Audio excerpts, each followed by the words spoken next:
Welcome to the courtroom of Judgy Judee. Is she a judge? No. Is she here to judge your situation and let you know just what she thinks of it and you? Absolutely. If you're sensitive and easily butthurt, you should exit stage left now. Cause sis is not a baker and is not here to sugarcoat anything. The questions are real. Her rulings are not final, since y'all are hard-headed assholes that tend to do what you want to do anyway. All rise for the beautiful Judgy Judee. First case on the docket. Desperate Debbie. Dear Judgy Judee, I went out with a guy I had been attracted to for a few years and vice versa. We were talking and touching for a while, and I could tell he was trying to move toward sex. I told him that I need an emotional connection, or at least to develop a friendship first. He said that was cool and that we could spend some time together. I told him that I really did like him and that I wanted to get to really know him. He opened up about his gambling addiction and said that every woman leaves him, probably because of his gambling addiction. I know I can't change or fix him, but I do crave that deeper connection with someone, and I know that no one is perfect. It's been a week since the night I told him I wasn't trying to have sex with him, and now he barely texts. I asked when we can hang out again, and he said something like, "in God's timing."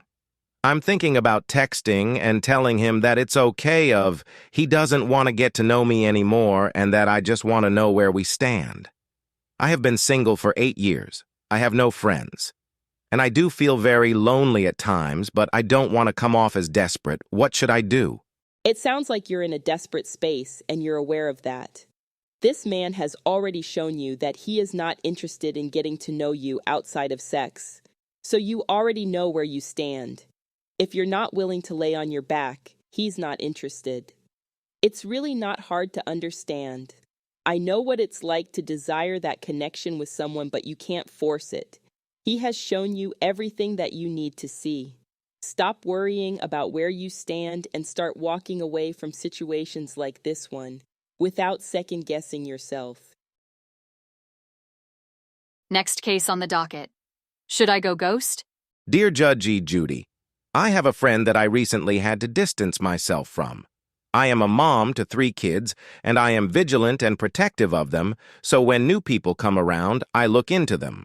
So I looked into my friend's new male friend and found out that he is a registered sex offender. I am not a confrontational person, so I didn't tell her what I'd found out, and I don't know if she's aware of his status or not. She has been reaching out and asking why I'm being distant, and I don't know how to tell her. Should I just stop talking to her altogether? I would personally want to know if she knows or not. But she could lie about that, so take that for what it is. I would tell her and see what she says. If she's already aware, or if she stays with him after I make her aware, I'd be done with no further explanation. If you're having a hard time saying the words, text it and press send really fast before you can get nervous or change your mind. Next case on the docket. No new friends. Dear Judgy Judee, I recently went to a birthday dinner. I was seated next to this young lady that's close to my age. We talked the whole time and clicked. We exchanged numbers, and I invited her to my church. She came to the service, and we planned to go out to eat afterwards, but she didn't even stay until the end of the service. I tried to check on her, but she didn't respond. The next day, she called and invited me to lunch.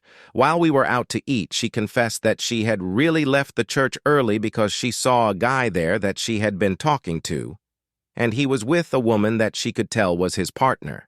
She said she thought he was single, and they'd planned to go on another date. She said that she had confronted him about it, and he said that he could explain, but she said she was done with him. I know this guy and his fiancée.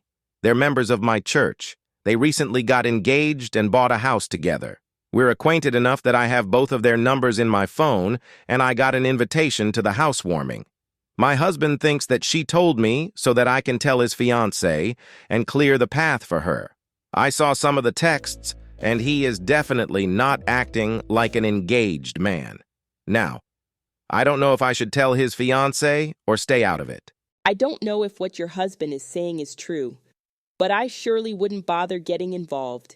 If this man is pursuing this new friend of yours, he's more than likely pursuing other women as well. If his fiance isn't aware, she doesn't want to hear it from you, and honestly, he's probably good at talking his way out of things.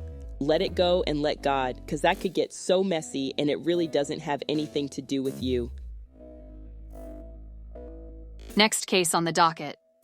Damn, near depressed. Dear Judgy Judee, I've been having a hard time managing my work-life balance. It feels like I'm constantly overwhelmed by my job and personal responsibilities. It's like there is always something else that needs to be done, and I don't even have any time for myself. I feel like I don't do anything fun anymore, and I feel like I'm becoming depressed.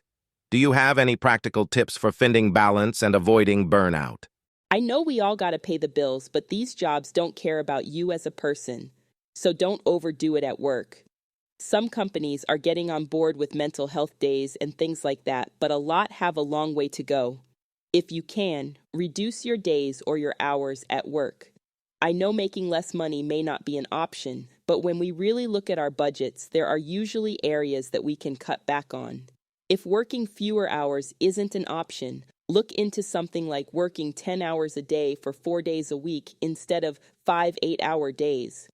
If that's not an option, be sure to leave work at work and to leave on time as much as possible. Also, make time for yourself, even if it's only 15 to 30 minutes a day. Take a bath instead of a shower. Take a walk by yourself sometimes.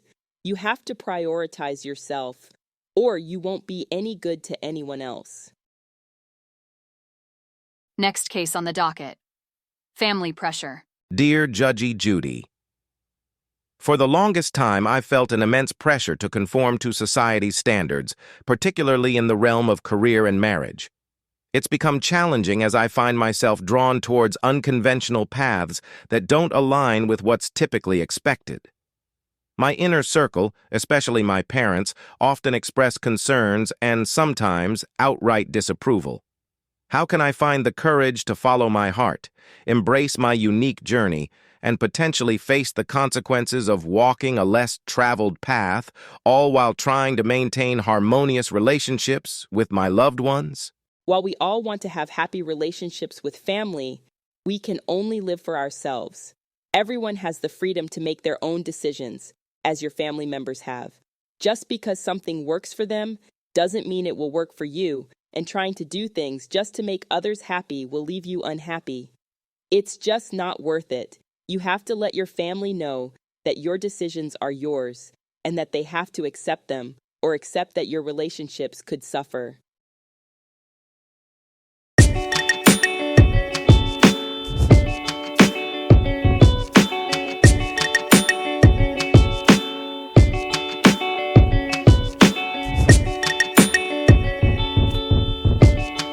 Be sure to follow Simina Productions on Instagram and TikTok for more Judgy Judee and other Sims voiceover content. Links are in the video description. Again, thanks for watching.